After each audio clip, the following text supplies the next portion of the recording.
The morning sun rose over the rolling hills, casting a warm, golden glow upon the modest cabin where the Clampett family had lived for generations.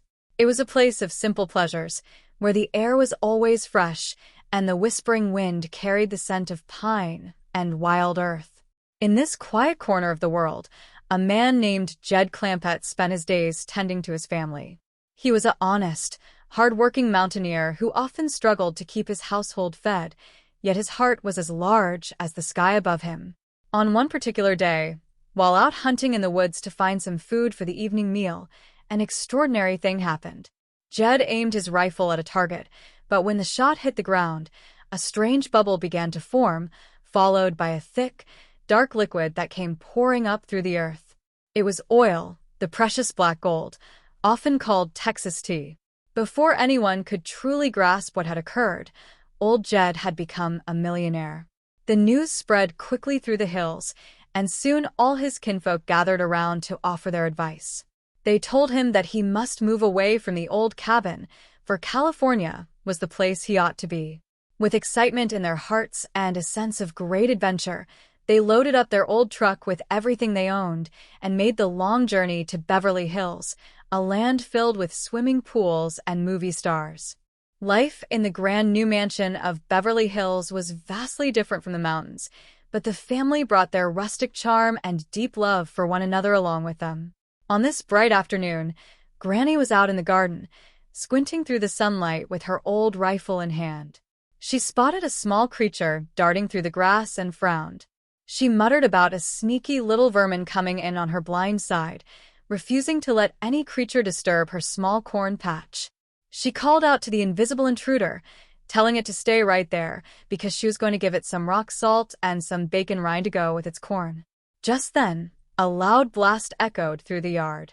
Jed walked over, tilting his hat back as he looked at his daughter, Ellie Mae, and his nephew, Jethro, who were watching the scene with amusement.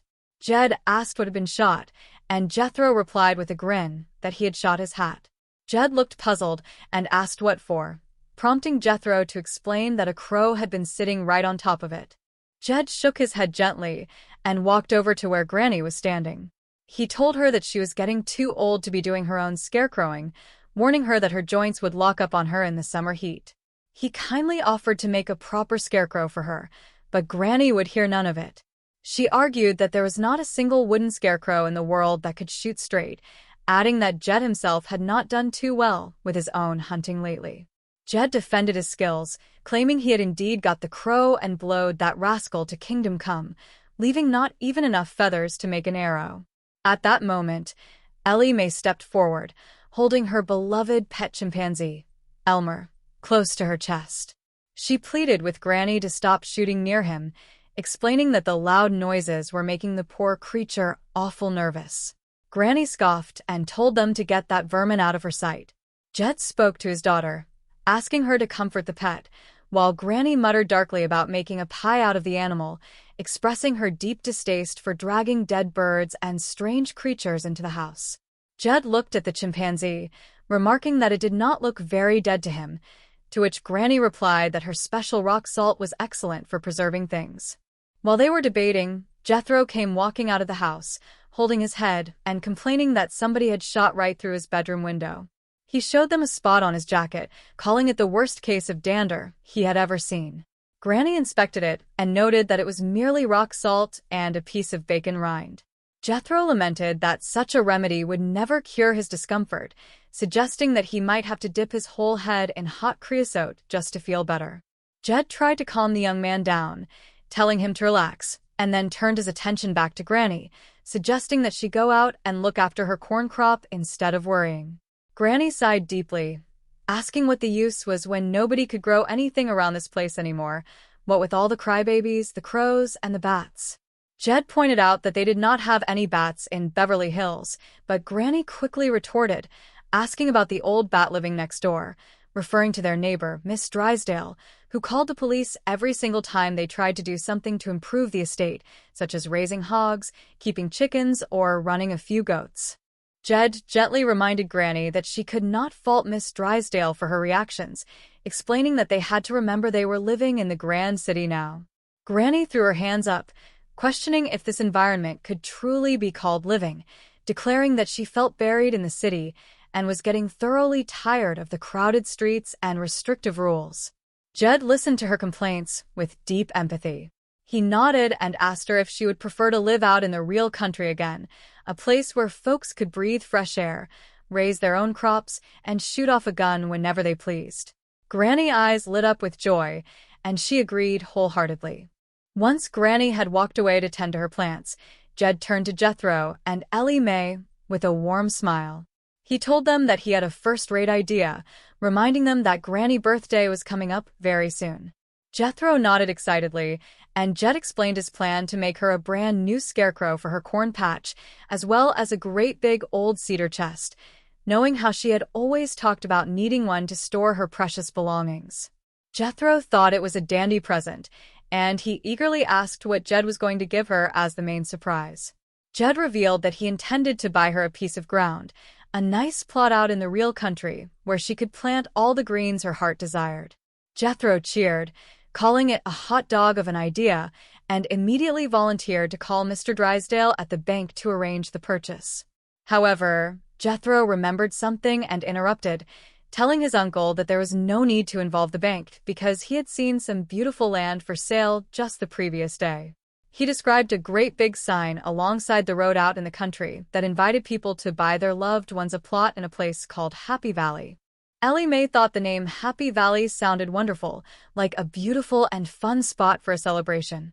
Jethro quickly looked up the telephone number and handed it to Ellie Mae so she could place the call for her father.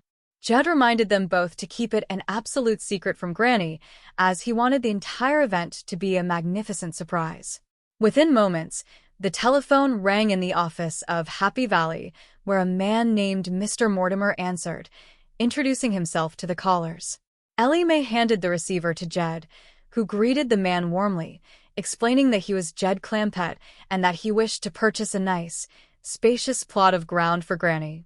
Mr. Mortimer, sitting in his professional office, wrote down the name and assumed that Jed was looking for a beautiful resting place for his dear grandmother. Jed corrected him, explaining that, strictly speaking, she was his mother-in-law.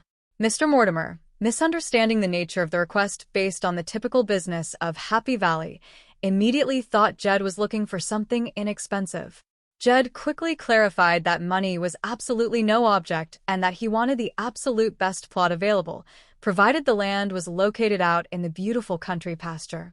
Mr. Mortimer assured him that Happy Valley was situated in a truly pastoral and peaceful setting. Jed was delighted, stating that pasture land would be just dandy because Granny did not want to be buried in the city, especially not in the backyard. Mr. Mortimer agreed, noting that burying anyone in a backyard was highly illegal. Jed laughed, admitting that they had found that out the hard way because every time they tried to dig a hole in their current yard, their neighbor would immediately call the police. Hearing this strange comment, Mr. Mortimer became a bit concerned about the financial background of his new client and asked if Jed was by any chance on welfare. Jed replied with their wealthy address at 518 Crestview Drive. Mr. Mortimer clarified that he was referring to Jed's ability to meet financial obligations, explaining that while he appreciated the call, he would have to inquire about credit. Jed, misunderstanding the word credit, told the businessman that since Jethro was the one who saw the sign, Jethro ought to get all the credit for the discovery. Realizing there was a grand misunderstanding, Mr. Mortimer asked directly if Jed maintained a bank account. Jed proudly answered that he kept his money in a massive commerce bank right there in Beverly Hills. Just as they were speaking, Granny walked back into the room, causing Jed to quickly tell Mr. Mortimer that he would talk to him later before hanging up the telephone. Granny stared at Jed with deep suspicion, remarking that he looked as guilty as 3 possums trapped in a hen house. She demanded to know who had been on the telephone, but Jed tried to downplay the situation, claiming it was nobody at all. Meanwhile, at the Happy Valley office, an eager salesman named Mr. Brubaker entered, carrying his briefcase and announcing that he was ready to call on the family who had just inquired about a plot. Mr. Mortimer handed him a fact sheet, his eyes wide with astonishment as he shared the details. He revealed that the client was J.D. Clampett of Beverly Hills, and his bank account held an incredible $65 million. Mr. Brubaker asked for the name of the loved one who would be receiving the plot, but Mr. Mortimer admitted he only knew that she was the mother-in-law and that everyone called her Granny. He instructed the salesman to go out there and sell them a massive family plot, noting that these people were incredibly wealthy. Mr. Brubaker looked at the notes and saw there were 4 members in the family, but Mr. Mortimer ambitiously suggested selling them 5 plots, including one for their personal banker, joking that when a man with $65 million passed away, his banker would surely want to accompany him. He then added that since the banker was married, they should try to sell them a 6-pack of plots. Mr. Brubaker smiled dryly, telling Mr. Mortimer to remember that they were no longer peddling beer, though Mr. Mortimer remarked that he was determined to make a grand success of this opportunity. Back at the mansion, Granny was still restless, holding her rifle and looking out at the yard. Jed warned her that if she did not leave off shooting, she was going to have the police down on them again. Granny ignored the warning, stating she aimed to take one more shot before taking her special rheumatism medicine. Jed watched as she poured a generous portion of her homemade remedy, suggesting that she take it easy on that strong drink. Granny insisted that the mixture was strictly for medical purposes, claiming she could feel the rheumatism burning its way up her legs and that she needed to build a fire break in her system. She took a large sip, letting out a satisfied sigh, and claimed that the medicine was working perfectly from her left leg upward, praising the wonders of her rustic chemistry. Jed smiled, doubting that she even had rheumatism in her arm, and gently took the jar away, saying that was enough for now. At that moment, Ellie Mae came running into the yard to announce that a grand car was pulling up the driveway, bringing a visitor. Mr. Brubaker arrived at the estate, carrying his briefcase and looking around the impressive grounds. He approached Jed, asking if he was speaking with Mr. Clampett and introducing himself as a representative from Happy Valley.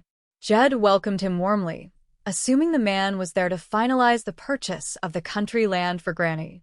He pulled the salesman aside, whispering that they must keep a close watch on the back door so they would not be surprised by Granny, who was still unaware of the birthday gift. Mr. Brubaker nodded nervously, misunderstanding the secrecy as something far more sinister. He pulled out his brochures and mentioned that they had some very beautiful hillside locations available. Jed immediately shook his head, explaining that he had had quite enough of hillsides back home in the mountains, noting that a hillside was no proper place for planting because if a great rain came along, a body could get washed right out of the earth. Ellie Mae joined the conversation, agreeing with her father and asking if he recollected what had happened with the greens back in the old days. Jed nodded solemnly, and Ellie Mae explained to the bewildered salesman that they had put the greens in on the hill right back of their old cabin. She described how a massive cloudburst had occurred in the middle of the night, and by the next morning, there were greens scattered all over the back porch, so thick that a person could not even step out the door without walking on them, so they ultimately had to let the hogs and chickens have them. Mr. Brubaker's face turned pale as he listened to this story, completely misinterpreting the word greens to mean a family named Green rather than a crop of leafy vegetables. He began to tremble, asking if it was suddenly cold outside. Jed noticed the man's discomfort and offered him a large glass of Granny homemade medicine, stating it was excellent for what ailed a person and that it had taken care of Granny perfectly. Mr. Brubaker, horrified by the implication, asked what Jed meant by that. Jed explained that after just 2 drinks of that powerful mixture, Granny did not